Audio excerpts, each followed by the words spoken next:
অপু বিশ্বাস আদালতে যাওয়ার পর বলতেছে আমি রাজনীতি বুঝি না, কিছু না। আমি একজন অভিনয় শিল্পী। আমি অভিনয় করার জন্য আমাকে অনেক কিছুই করতে হয়েছে। তো অভিনয় করার জন্য রাজনীতি কেন করতে হবে? অভিনয় করার জন্য ভালো অভিনেত্রী হইতে হবে, ভালো অভিনয় জানতে হবে। এবং আপনি নিজের মুখে একবার বলছিলেন যে আপনি হচ্ছে আইডল মানে ভাবেন হচ্ছে শেখ হাসিনাকে। আপনার মায়ের পরে দ্বিতীয় অবস্থান হচ্ছে শেখ হাসিনার এবং তার নাম আপনি নেওয়ার সময় মাথায় ঘোমটা দিয়েছিলেন। এবং এখন তো আপনি তাকেও ছোট করলেন। এটা তো প্রকৃত ভালোবাসার লক্ষণ হইতে পারে না। প্রকৃত ভালোবাসা হবে ঠিক আছে শেখ হাসিনার বিরুদ্ধে যে যেখানে খুশি চলে যাক। যারা প্রকৃত ভালোবাসে তারা তো শেখ হাসিনার সাথেই থাকবে। তারা কি হচ্ছে সুযোগ বুঝে কেটে পড়বে নাকি, বা মানে দুঃসময় দেখে কেটে পড়বে নাকি? তো এখন আপনি দেখেন এই ঘটনা দ্বারা প্রমাণ করে যে আপনার নীতি বোধটা কীরকম। আপনি প্রয়োজনে নিজের স্বার্থের জন্য আপনি সবই করতে পারেন। এই জন্যই মিশা সওদাগর একবার বলছিল না যে আপনি খুবই স্বার্থপর, এবং সেটা জায়েদ খানও কিন্তু বলছিল। এবং দেখছেন এগুলো কিন্তু প্রমাণ পেয়ে গেছে, মানে প্রমাণ কিন্তু আস্তে আস্তে বের হয়ে যাচ্ছে। এবং সেম কথা কিন্তু শাকিব খানও আপনার ব্যাপারে বলছিল।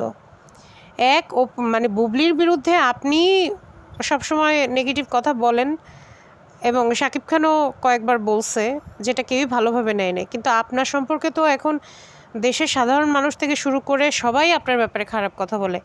ভালো কথা তো আপনাকে নিয়ে কেউই বলে না, কেউই না। এবং আপনি কি করলেন, আপনি হচ্ছে আমরা যেটা বোরকা পরি সেটা হচ্ছে আমাদের মুসলমানদের একটা ধর্মীয় বিশ্বাস থেকে আমরা বোরকাটা পরি। এটা তো ফ্যাশন করার জিনিস না। আচ্ছা, ফ্যাশন করলেও এটা যারা মুসলমান তারা ফ্যাশন করবে। ফ্যাশন মানে এক এক দিন এক এক কালার বোরকা পরবে, এটা আলাদা হিসাব। কিন্তু আপনি কোন দুঃখে হচ্ছে বোরকা পরবেন? আপনি তো মুসলিম না। আপনি নিজেকে ঢাকার জন্য কেন বোরকা পরবেন? বোরকা কি আপনার মানে সেফ জোন নাকি? আপনি এমনি মঞ্চে গিয়ে ঢলাঢলি করে নাচতে পারেন, এই করেন, মঞ্চে ঠুস করে পড়ে যান, তারপর আবার মঞ্চে নাচেন, দেখি অনেকে এসে আপনাকে 100 টাকা 200 টাকা গুঁজে দিয়ে যায়। নাচ নেওয়ালি হিসেবে বিভিন্ন জায়গায় নাচ করেন। তো আপনি তো বোরকা পরার মানে বোরকার যে একটা শ্রদ্ধা সম্মান নিয়ে পড়া, ওটা তো আপনি পড়েন না। আপনি কী এমন হয়ে গেছেন যে আদালতে আপনি গেছেন, আপনাকে দেখলে আপনার মান সম্মান সব চলে যাবে? আপনার মান সম্মান কি আদৌ আছে? এত কিছুর পর আপনি মুখ দেখেন কিভাবে আমাকে বলেন তো? এই জেলে গেছেন এই নিয়ে তো একবার না, এর আগেও আপনি ওই বুবলির বিরুদ্ধে কথাবার্তা বলছেন। তাপসও আপনাকে ডিবি অফিসে নিচ্ছে, ডাকাইছে। ওই সময় আপনি মাফ টাফ চেয়ে ক্ষমা টমা চাইছেন প্রকাশ্যে এসে।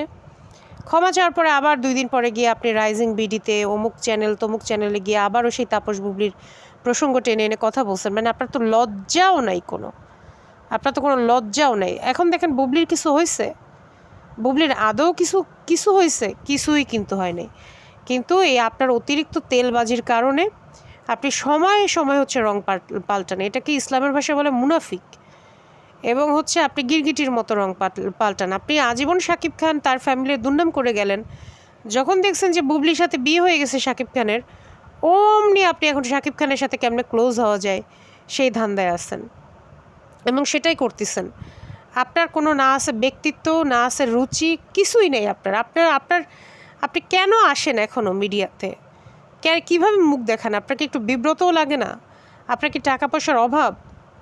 কেন এভাবে টিকে থাকতে হবে আমাকে বলেন।